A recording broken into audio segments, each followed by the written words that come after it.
TVS insight অনুষ্ঠানে আপনাদের স্বাগত জানাচ্ছি। আমি শেখ আব্দুল্লাহ। আমরা আলোচনা করব দুর্নীতি দমন কমিশনের একটি বিশেষ তদন্তের উদ্যোগ নিয়ে। দুদক সাবেক প্রধানমন্ত্রী, বেসরকারি শিল্প ও বিনিয়োগ উপদেষ্টা সালমান এফ রহমান, আওয়ামী লীগের সংসদ সদস্য নুরুন নবী শাওন ও সাবেক পরিবেশ মন্ত্রী শাহাবুদ্দিনের বিষয়ে বিশেষ তদন্তের উদ্যোগ নিয়েছে। তদন্তের কারণ হচ্ছে এই যে এই সব ব্যক্তি, বিশেষ করে সালমান এফ রহমান, তারা নানান উপায়ে অনিয়ম করে ব্যাংকগুলো থেকে প্রচুর পরিমাণের টাকা বের করে নিয়েছে। আলোচনা এসেছে যে ৩৬,০০০ কোটি টাকা তারা বের করে নিয়েছে। পাশাপাশি শাওন বা শাহাবুদ্দিন সাহেব তারাও এরকমভাবে প্রচুর টাকা বের করে নিয়েছে। এইগুলো নিয়ে দুটি সংবাদপত্রে বিশেষ প্রতিবেদন প্রকাশিত হয়েছে। এই প্রতিবেদন দুটোকে আমলে নিয়ে দুদক এই উদ্যোগটি নিচ্ছে। তারা কিভাবে টাকা বের করে নিয়েছে, তার ইম্প্যাক্টগুলো আমাদের অর্থনীতি বা ব্যাংকগুলোতে কি পড়েছে, এই নিয়ে টিভিএসে একটি বিশেষ প্রতিবেদন প্রকাশিত হয়েছে। প্রতিবেদনটি করেছেন টিভিএসের বিশেষ প্রতিনিধি মাহফুজুল্লাহ বাবু। আমাদের সঙ্গে বাবু স্টুডিওতে আছে। আমরা তার কাছ থেকে এই তদন্ত কিভাবে করা হবে, কেন, কিভাবে তারা টাকাগুলো নিয়েছিল, এগুলো শুনবো। বাবু, আপনাকে স্বাগত জানাচ্ছি। আপনার যে স্টোরি, আপনি বলছেন দুদক একটি বিশেষ তদন্ত করবে সালমান এফ রহমান, নুরুন নবী শাওন এবং শাহাবুদ্দিনকে নিয়ে। তারা ব্যাংক থেকে অনিয়ম করে টাকা নিয়েছে। আসলে মানে কি পরিমাণ টাকা তারা নিয়েছে বা কি ধরনের অনিয়মগুলো ওনারা করেছে? একজনের কেস এক একটা। আর প্রথমে বলে নেই যে আসলে প্রিভিয়াস রেজিমের অনেকের বিরুদ্ধেই কিন্তু এই ধরনের ইনিশিয়েটিভ দুদক আপনার রেডি করছে আর কি।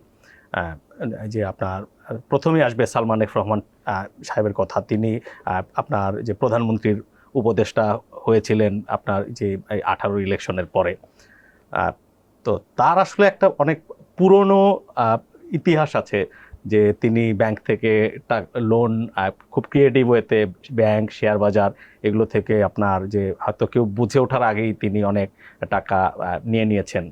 এবং আরেকটি গদবাধা উত্তর তো বা একটি বাস্তবতাও যে যখন তারা ক্ষমতায় থাকে কেউ তাদের প্রশ্নও করে না তার কোম্পানির অডিট রিপোর্টটি ঠিক আছে কিনা, তিনি যা করবেন বলে আপনার টাকাটি তুলছেন সেটি করছেন কিনা দেখার কেউ থাকে না। আবার যখন তারা ক্ষমতার বাইরে চলে যান তখন তারা জেলে থাকেন, তারা আপনার ব্যবসা বাণিজ্য করতে পারেন না। তখন তারা বলেন যে আসলে আমি রাজনৈতিক হিংসার শিকার বলে আমি লোন শোধ করতে পারিনি। এই ধরনের আমরা দেখেছি যে 18 ইলেকশনের আগে খালেদ মহিউদ্দিন শোতে তিনি বলেছিলেন, আমরাও বিভিন্ন সময় তাকে প্রশ্ন করেছি যে আপনার 96 সালে 90 দশকে ছাড়া ডিবেঞ্চার 2020 সালেও আপনি শোধ করেননি। তো আসলে আপনি আবার যদি মানুষের কাছে বন্ড ছাড়তে চান তো মানুষ কেন আপনার বন্ড কিনবে? তখন তিনি বলছিলেন যে এই সমস্যা সেই সমস্যা আমরা এক্সটেন্ড করেছি, কিছু কমিউনিকেশন গ্যাপ আছে। উত্তর আসলে সবারই রেডি থাকে, আপনার এই উত্তর গ্রহণযোগ্য কতটা সেটাই হচ্ছে প্রশ্ন আর কি। যেটি বলছিলাম, তো তিনি আপনার মনে আছে যে জঙ্গিবাদের অর্থনীতি, যে এই ডক্টর আবুল বারাকাত, তাকে প্রগতিশীল একজন অর্থনীতিবিদ হিসেবে যথেষ্ট রেসপেক্ট করতো মানুষ। তিনি ছিলেন ব্যাংকটির চেয়ারম্যান। জনতা ব্যাংক থেকেই আই থিঙ্ক যে 22,000 কোটি টাকার মতো জাস্ট ক্যাশ আউট বের করে নিয়েছে আর কি। হ্যাঁ, তারপরে সেটি সুদে আসলে আরও বেড়েছে এবং কতবার অ্যাটলিস্ট মানে 14-15 বার আমি মনে করতে পারি যে রিশিডিউল করেছে লোনগুলো এবং রিশিডিউল করে আবার লোন নেয়। এবং যদি রিশিডিউলিং সেন্ট্রাল ব্যাংকের নিয়ম অনুযায়ী না হয়, নিয়ম পরিবর্তন করা হয়। এর সুবিধাভোগী পাশে হয়তো আরও যারা তল্পিবাহক কয়েকজন থাকেন বা অ্যালাইজ থাকেন তারাও হয়তো পান। বাট এটি আসলে সৎ ব্যবসায়ী যারা কষ্ট করে যারা ব্যবসা বাণিজ্য করে, কর্মসংস্থান করে, তাদের জন্য এই সুযোগগুলো হয় না। তো যাই হোক, সালমান এফ রহমান সাহেব তিনি 36,000 কোটি টাকার মতো তা গ্রুপের যে ব্যাংক লোন নিয়েছে। তো তার সবটাই খেয়ে ফেলেছে এটাও বলা যাবে না, কারণ কাজ তো করতে হয়েছে তার, এবং তারা কিছু বিজনেসও তো দাঁড় করিয়েছে দেশে। বেক্সিমকোর ভালো ভালো বিজনেসও আছে।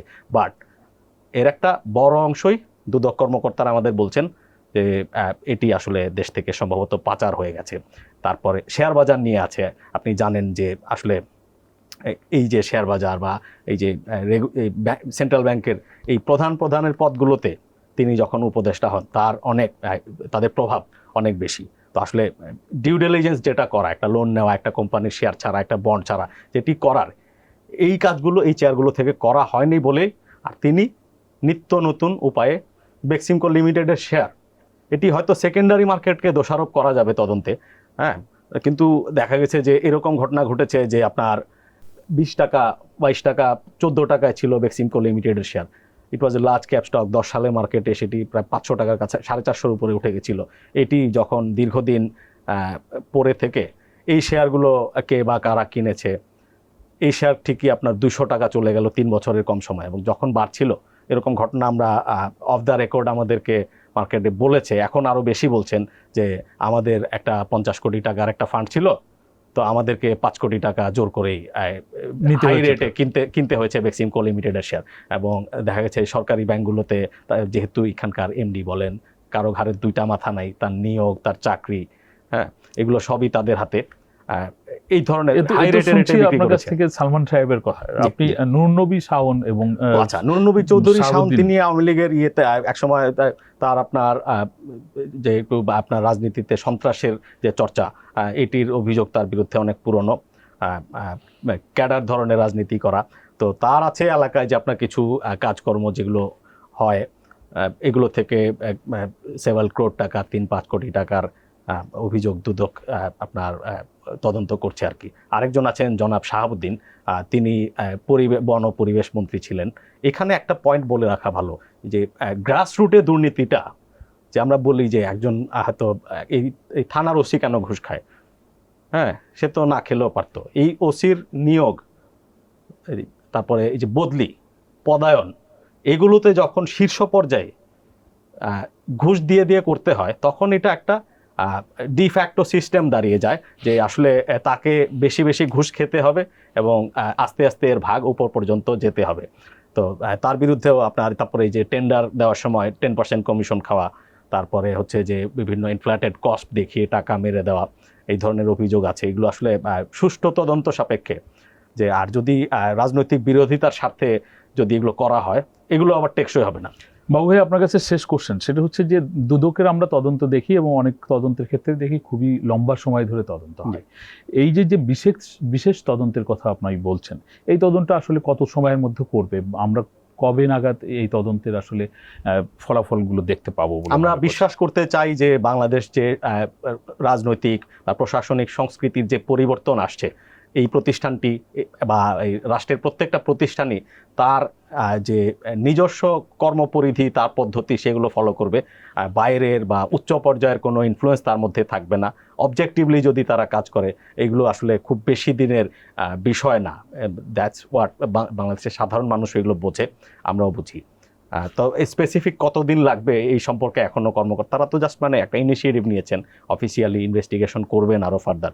প্রাথমিক তথ্য বিবরণী আপনি দেখতে পাচ্ছেন যে গণমাধ্যমে প্রকাশিত প্রতিবেদন আমলে নিয়ে তারা এই ফাইলগুলো ওপেন করছেন আর কি। ধন্যবাদ বাবু ভাই আপনাকে। এতক্ষণ ধরে আলোচনা শুনছিলেন যে দুদক বিশেষ তদন্ত শুরু করেছে সালমান এফ রহমান, নূর নবী শাওন ও শাহাবুদ্দিনের বিরুদ্ধে। আমরা চাই এই তদন্ত দ্রুত শেষ হোক এবং জনসম্মুখে তা প্রকাশ করা হোক। আমাদের আলোচনা আপনাদের ভালো লাগলে আপনারা শেয়ার করবেন, লাইক করবেন। সকলকে ধন্যবাদ।